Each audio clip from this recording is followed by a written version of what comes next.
Khali khali khali khali khali khali khali. Khali khali khali khali khali khali khali. Khali khali khali khali khali. I got some cake. Khali khali khali khali khali. You want my cake. Khali khali khali khali khali. But you can have some. It looks delicious. It tastes delicious. You wanna buy? I'm not gonna give you khali khali khali khali khali khali, cause you can't bake. I'm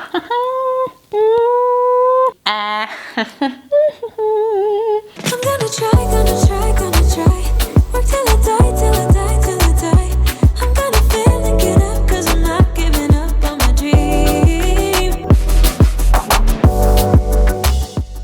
Hey beautiful people, welcome back to my channel. I'm Kopano Shimange and this is How I Do Things, a show where you send me your questions and I'll let you know how I do things. I can take it as entertainment or use it as advice. Take it, don't take it, use it, don't use it, my darling. Do what you will with it. Listen, no pressure at all for you to use it. Don't use it, do what you will. Do what you will, okay? Calm down, just do what you want to. I'm no professional whatsoever. I'm just letting you know what I would do if I was in your shoes. So today, darling, we're talking cake. And not just any cake. Chocolate cake. My weakness. Oh, my weakness. Thy weakness is cake. I ate like a chunk of this cake before this video started. This is my favorite cake recipe. It is the easiest cake recipe to make. It is a one bowl recipe. It is a chocolate cake that just has just enough of that coffee taste. Oh, chocolate and coffee paired in a cake. For all the chocolate addicts out there who don't want their chocolate cake to be too sweet, who want their chocolate cake to just have the right balance of moist but also have that little bit of fluffiness, who want their icing just to have that little bit of that coffee taste, just a little pinch of just that little bit of coffee and just enough chocolate to just melt in your mouth.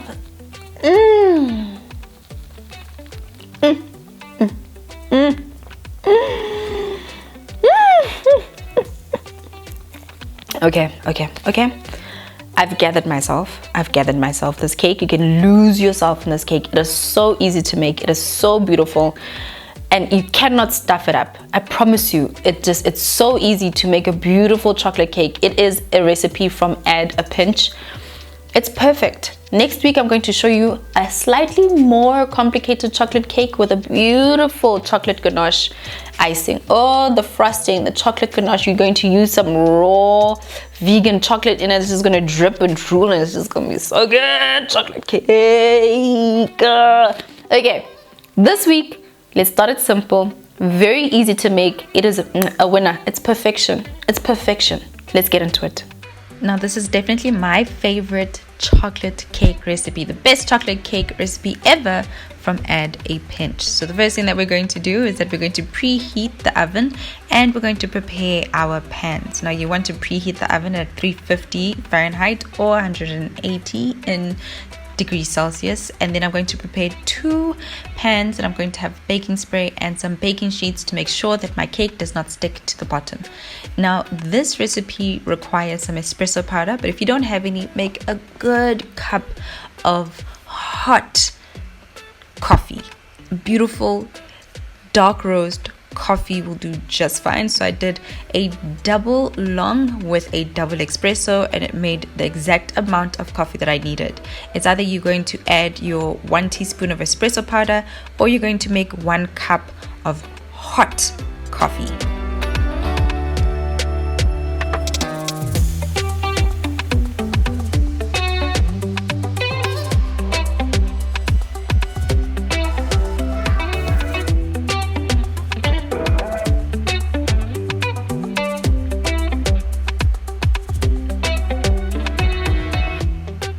Next, we're going to start with our dry ingredients. This is a 1 bowl recipe, so it's really easy, I kid you not. You're going to start with 2 cups of all-purpose flour. Then you have 2 cups of sugar. You can use either white or brown sugar. Then I'm going to add 3/4 cups of unsweetened cocoa powder, followed by 2 teaspoons of baking powder, 1.5 teaspoons of baking soda, and 1 teaspoon of salt. Once I've added those all together, I'm just going to whisk to make sure that it's all added beautifully before I move over to my wet ingredients. I'm going to start off with 1/2 cup of vegetable oil. I'm then going to add my 1 cup of buttermilk, 2 large eggs, 2 teaspoons of vanilla extract,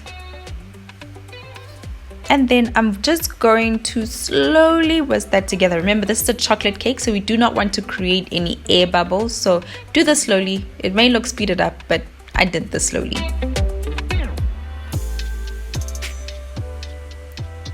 Once this is nice and combined, I'm then going to add my cup of boiling water or my 1 cup of beautiful, delicious dark roast coffee.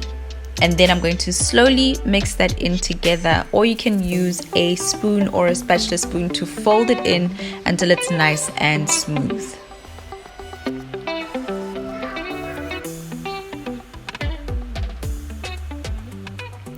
Once it's nice and smooth, you're just going to then distribute this between the 2 baking pans that you have. Make sure that they're nice and tight so it doesn't leak.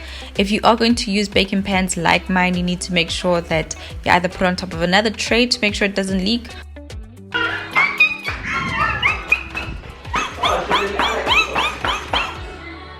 I thought it was going to go. I'm so stressed. So it's going to take about 30 to 35 minutes for the cakes to completely cook.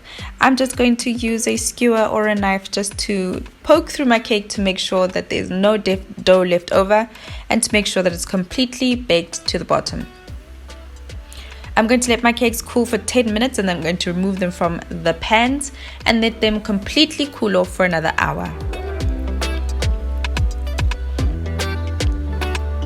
Next, I'm going to move over to my chocolate buttermilk frosting. I love this step. Now again, you're going to need either some espresso powder or a really good coffee powder. So here, I'm actually making my own little coffee mix with 2 teaspoons of Jacob's Kroning with about 2 teaspoons of water just to dissolve that coffee. So I did change this chocolate frosting recipe once again. It does require some unsweetened cocoa, so I'm using cocoa powder and I'm using about 3/4 cups of cocoa powder, 1.5 cups of butter. Now this has come to room temperature, so mixing it together is completely easy. You want to make sure that you completely soften the butter and mix it along with your cocoa powder until it kind of looks like chocolate. See, looks like melted chocolate. I love it, looks so good. Next, we're going to add half of the icing sugar that we need. This is going to take about 5 cups of confectionery sugar or icing sugar. So I'm putting in my first half, making sure that I whisk it in so I do not get any lumps in my frosting. Once I'm done mixing in half of my confectionery powder or my confectionery sugar, I'm going to add in 1/2 cup of buttermilk. Now you can use normal milk, but I prefer to use buttermilk. Once I'm done mixing it in, I'm going to add the rest of my confectionery sugar along with the 2 teaspoons of vanilla extract and my coffee. This is where you'd add your 1/2 teaspoon of espresso powder, but if you don't have it, you can just add in your dissolved 2 teaspoons of coffee.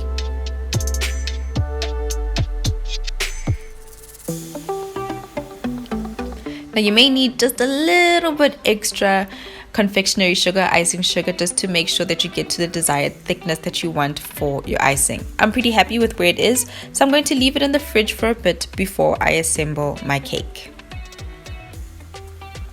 Now moving on to step number 7. Once the cakes have completely cooled, I'm going to remove them from the bottom of the pans. I'm also going to remove that baking sheet and I'm going to start to assemble my cake. Now, it is very normal for your cake to be slightly lopsided depending on your oven. So if it is, just make sure that you pair it well, so the one at the bottom doesn't slant to the same side that the one at the top does.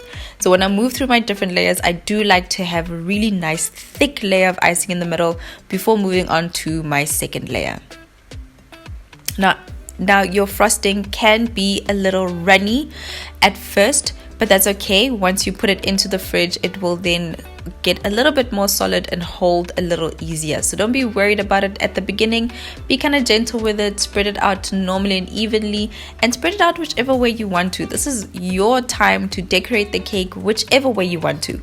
Now the cake in Add a Pinch has these beautiful little markings on it, so I don't think I'm going to keep my cake flat or straight. I think I'm also going to give it those beautiful peaks the same way they do on the website. Once I'm done and I've left it overnight in the fridge, this is what the cake then looks like. It's absolutely beautiful. I love how it is. I love the coffee taste in this cake. That's what I love about this chocolate cake the most. I love chocolate cake, but the little caffeine kick that's in there, oh, it just tastes absolutely amazing. This cake never ever lets me down. I love it. It is light, it is fluffy, it is also very moist. It is everything you need in a chocolate cake and more.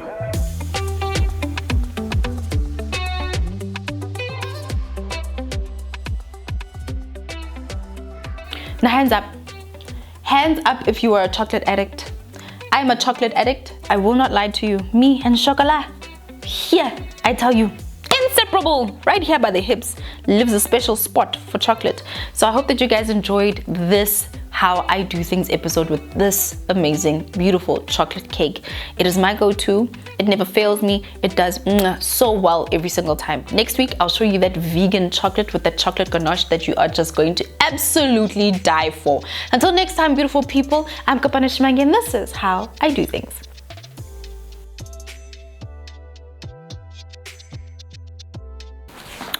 I know you want some, but you can have some of my cake. Ah, na na na na.